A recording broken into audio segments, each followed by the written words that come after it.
Christine Medina, mega love shoutout. So ayun yung pag-uusapan natin pagdating kay Cynthia Villar. Unahin natin si Cynthia Villar. Ito yung senadora na laging high blood. Bawal daw ang only rice. Kung nakakapanood po kayo sa video ni Cynthia Villar na kung saan pinapayagan kasi ng Comelec na ang mga politician mamimigay ng ayuda. Which is ginawa din ni Sarat ni Digong yan nakarang araw lang. Sabi ni Cynthia Villar, kami, mga magkakapatid, dito sa Las Piñas,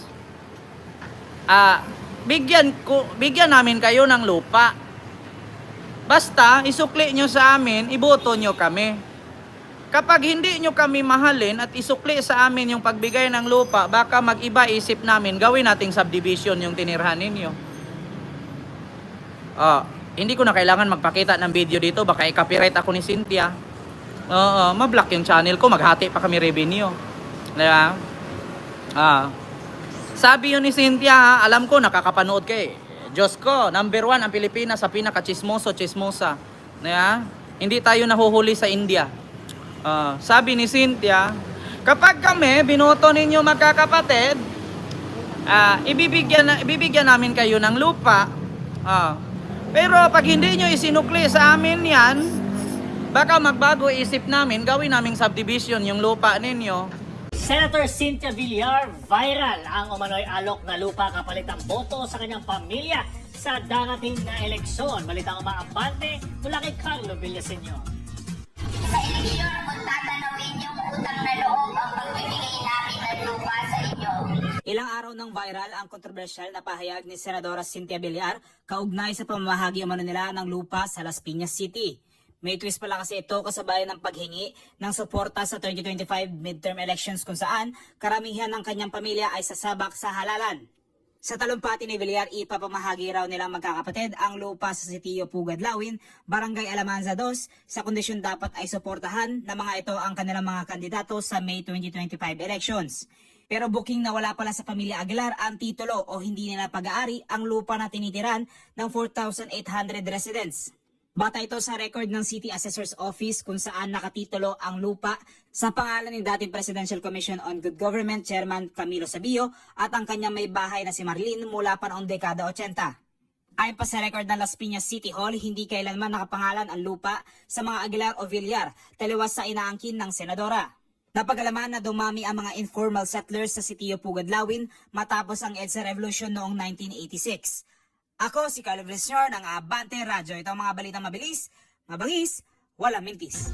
Namatay na po yung dalawa kong kapatid, yung panganay, si Baby Aguilar, at saka si dating Mayor Nene Aguilar. Kaya apat na lang po kami magkakapatid. Kaya kaming apat na lang po magdi-decide kung ibibigay sa inyo ang lupang ito. Sana tanawin nyo sa amin ito. Kung ibibigay namin sa inyo, malalaman naman namin sa eleksyon kung tatanawin yung utang na loob ang pagbibigay namin ng lupa sa inyo. At sana ipakita nyo sa amin na kami ay susuportahan nyo sa darating na 2025 election. Ipakita nyo sa amin. Ipakita nyo sa amin ang appreciation nyo. Kasi pag hindi nyo pinakita sa amin, baka magbago ang isip namin na pagbibigay sa inyo ng lupa. Tandaan nyo. Kung makita namin na hindi nyo pala kami mahal, dapat ba namin mahalin din kayo? Kaya pagputihin nyo. Hindi po si April Aguilar ang magdi-decide nito. Kaming apat na magkakapatid ang magdi-decide nito. Nakikita ko naman yung pagmamahal na yan sa eleksyon ng 2025. So, hindi naman makukuha sa pangako yan. Kailangan ipakita yan sa 20. Oo, hindi ko na kailangan i-explain yan kung nasaan ang 20 pesos na kilo ng bigas. Alam mo kung bakit? Pag i-explain ko pa yung 20 pesos na kilo ng bigas, mapapahiya ka na naman.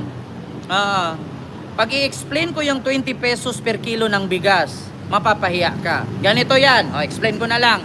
Alam ko, DDS ka, pero paghirapan kong explain sa'yo. Ganito, simpleng tanong. Nasaan daw ang pinapangarap ni Bongbong Marcos na 20 pesos per kilong bigas? Tanungin kita, uwo.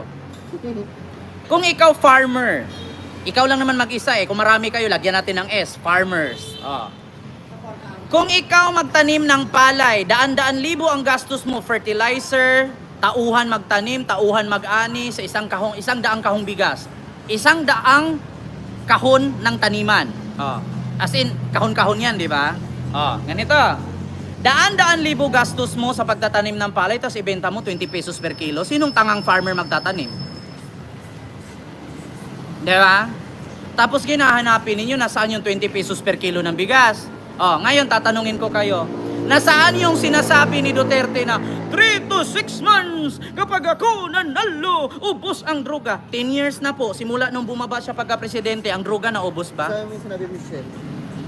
Diba hindi? Yun lang. Sabi ni Michelle. Oo, magtrabaho ka na, wag ka nang umasa sa 20 pesos na bigas. Oo, ang daming Pilipinong nagsasabi, ang mahal ng bigas, pero bumili lang din naman. Wala kaming pera, naghirap tayo, pero may pang TikTok. Alin ba inuuna niyo, pang load o pang bigas? Kaya wag kayong maniwala na ang Pilipinas naghirap. Bakit? Ang dami nga namin dito naka-Starbucks asan yung naghirap dyan? Yun nga lang, sa Starbucks minsan, isa lang order, tag 10 hours. Nakaupo. Yun ang totoo. Di ba? Ang daming DDS na sakta, no? Totoo yung mga sinasabi ko, i-realize nyo na lang mabuti. Kasi sa totoo lang, kapag bobo ang kausap mo, hindi ka mananalo. Di ba? Load muna bago bigas. Mas mahal pa yung load kaysa sa bigas. Di ba? Sabi ko nga sa inyo, huwag nyong sabihin na ang Pilipinas naghirap dahil presidente si Bongbong. Huwag kayong maniwala dyan. Mga estudyante pa nga ngayon hindi marunong magbili ng sariling pangkain, may pangload na So paano yun nasabing naghirap tayo? Mindset ba? Estudyante pa lang ngayon, naka-iPhone na. Kami dati estudyante, putang inang yan. Buong araw ako sa library. Pero in fairness, ngayon, sa buong araw ko sa library, narating ko to. Diba? Yung mga new generation ngayon, my God! I hate drugs. Diba? Sabi ni Maylin, naku sir, wag kang maingay kasi lahat sila marurumi. Dapat yung pinag-uusapan ang kahirapan ng taong bayan. Magdasal sa Diyos para matauhan. Actually, Ma Maylin, tama naman yun. Tama naman yung sinasabi mo. Saan ang pangako ni Digong na mag-jet ski siya sa West Philippine Sea? Ay, ito na. Speaking of mag-jet ski si Digong, dito nyo mapakikita si Digong mag-jet ski pag hinuli siya ng ICC. Mag-jet ski di oras yan pupunta ng West Philippine Sea. Pag pumasok na ang ICC at huhulihin na silang pamilya nila, mag-jet ski yan. Yung iba nga naka-speedboat pa. Magulat ka, yung private plane ni Kibuloy, gamit-gamit na yan.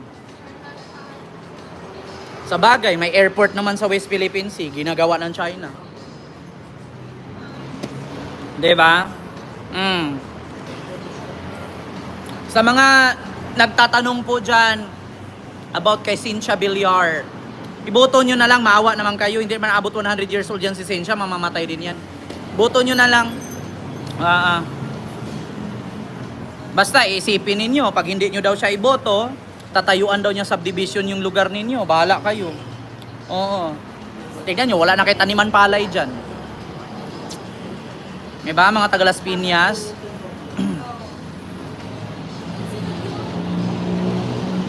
Sabi ni Hel Edelfonso, ito na, sabi ni Hel Edelfonso, ay sir, kahit anong sabihin about Duterte, bakit ganun? Mahal sila ng tao. Actually kasi, sa Pilipinas kasi, matalino naman tayo mga Pilipino, pero lagi tayong nagsisisi sa huli. Bakit kaya ganun? Na? Matalino naman tayo, pero lagi tayong nagsisisi. Biruin nyo, ultimo love life, ang daming sawi. Diba? Totoo yan. Sa love life pa lang, ang dami ng sawi. Diba, Sugar? Yeah. Totoo yan. Nako, nasinugod na si Sarah sa ospital. Oo.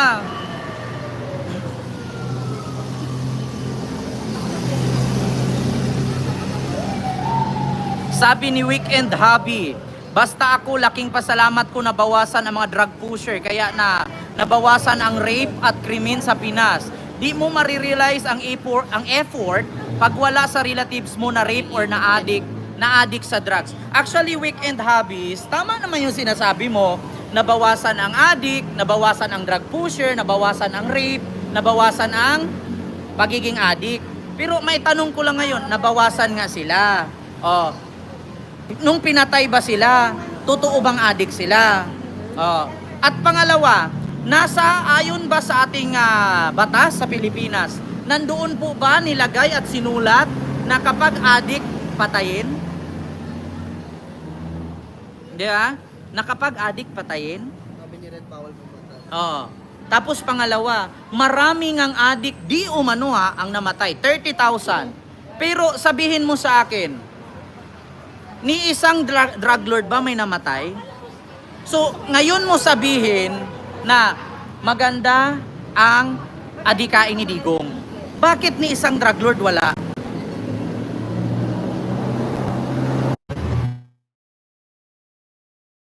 Pangitiin mo na lang kasi.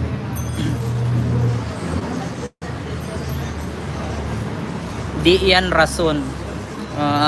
Alam mo sa totoo, kay magpabudol kay Duterte, oy. Maraming addict nga ang natakot.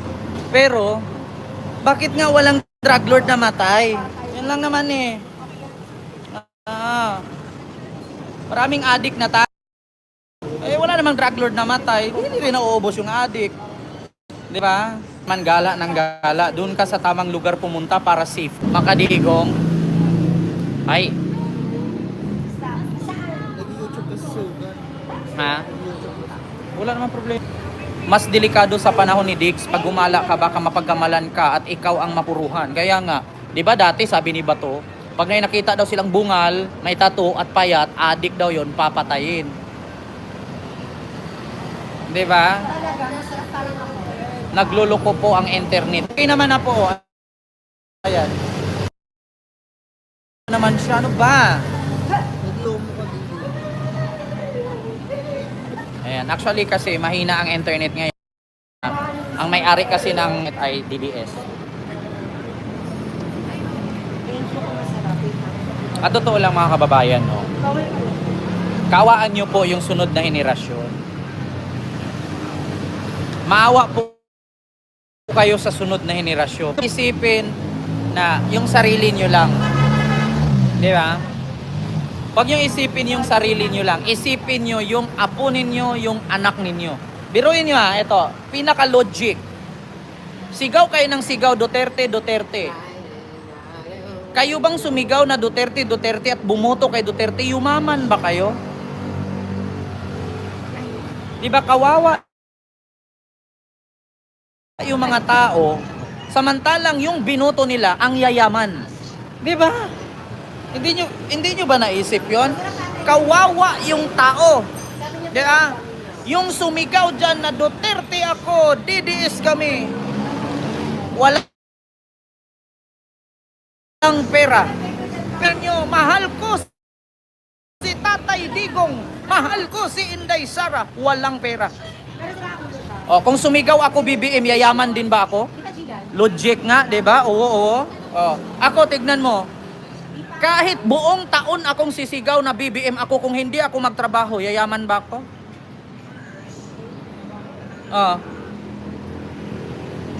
Di ba? Tignan nyo. Lahat. Wala akong pinipili. Maskin kay BBM. Kung gusto mong ipagtanggol si BBM at makipagpatayan ka dyan, hindi ka naman kilala ni BBM, tapos wala ka pang trabaho, talagang wala kang pera. Tignan mo, sigaw ka ng sigaw, Duterte ako, mahal ko si Tatay Digong, mahal ko si Inday Sara, tapos wala kang trabaho, nga.